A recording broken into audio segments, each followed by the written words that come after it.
Yeah, how you doing? Good. Your coach John Kavanagh said that you now would beat the Conor that beat Eddie smoothly. So people haven't seen you fight in a while, might be quite excited to hear that. Yeah. Do you agree with him? Yeah. And has the time away made you an improved fighter? Most certainly, people always say they want the old Conor back, or the 2015 or the 2016 Conor.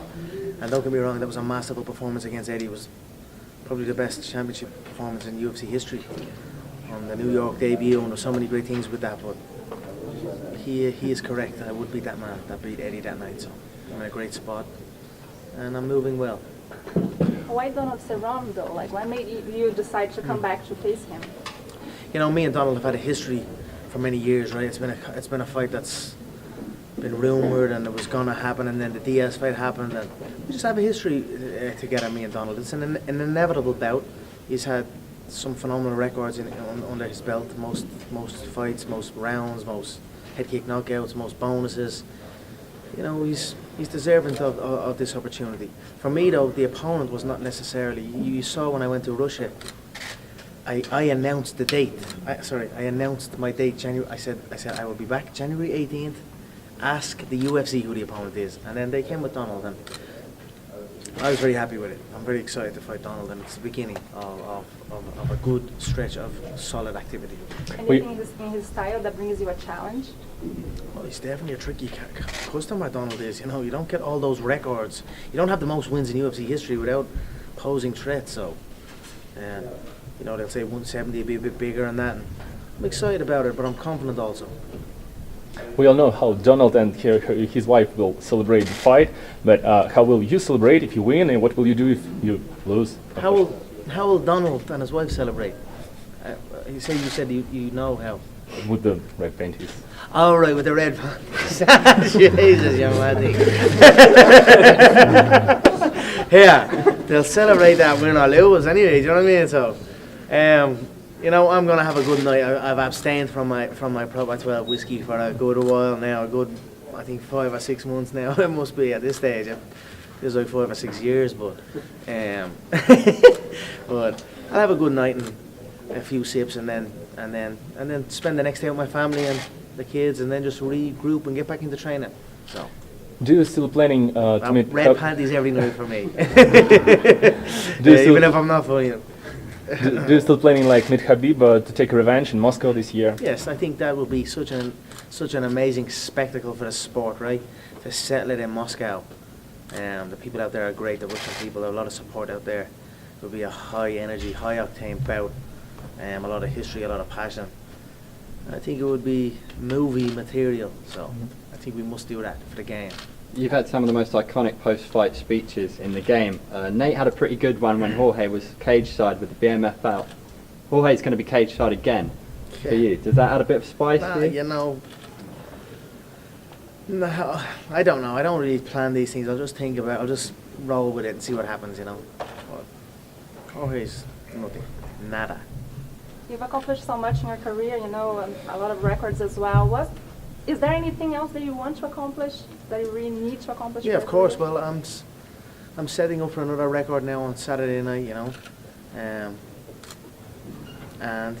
more titles. I can get that welterweight title. I can get that bad motherfucker title. I will get those titles, and I also will enter into the boxing game. I want to get a boxing world title also. So I have many goals and many aspirations that continue to drive me. A lot of people are talking about when you mentioned that you think you make like $80 million for this fight. Where does this number come from? From, it must do very, very well. It's from my belief that the bout will do very well. I believe it will do very well. Whether it'll do the 80 million, we'll see, There are many aspects that must make it that way, so. But I believe it's an exciting, fan-friendly bout, and I believe the world is excited to see this bout. So I'm excited to see how it does. So fighting not for a belt is something that bothers you, or the fact that it was. Every fight for me is a belt in my mind. Every fight is a mega fight regarding me. Did you really want to make this a co-main event at some point in time last year? The UFC is such a good. It's a crafty L business. The UFC, it is what it is, and. This is a main event bout between two legends of the sport.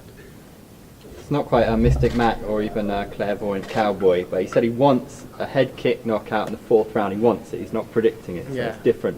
Do you respect that? He said a great fight to him is one that goes on for a bit and then you get the finish. I'm not really interested in what he has to say, to be honest. You know, I like Donald. I've no ill will against Donald, but I'm going to put him away, and I'm going to put him away smoothly.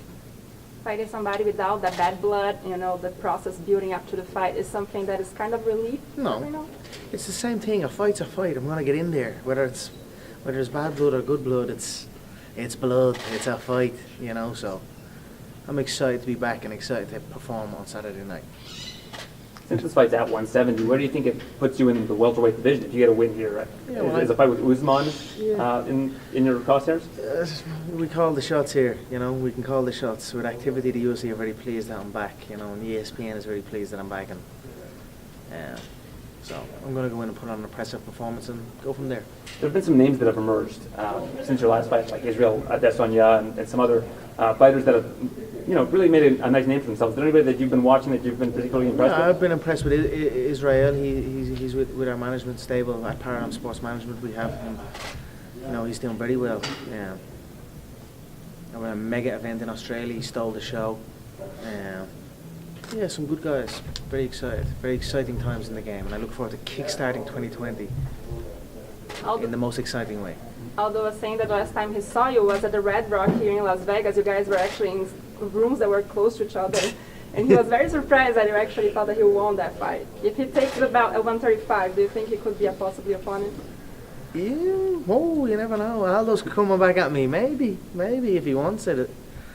I thought he looked very well in his condition and in his weight cut. I was very impressed with that. You know, it takes complete discipline and dedication with that. I thought the bout was a good bout with Marlon. I think once he switched on with that high kick, it was a comfortable enough fight. I think he switched off at moments that made it close, but I think Aldo was the better fighter and should have probably won the bout. I wish Jose well. And you never know, maybe down the line. Would you attempt 145 again, or is that business taken care of?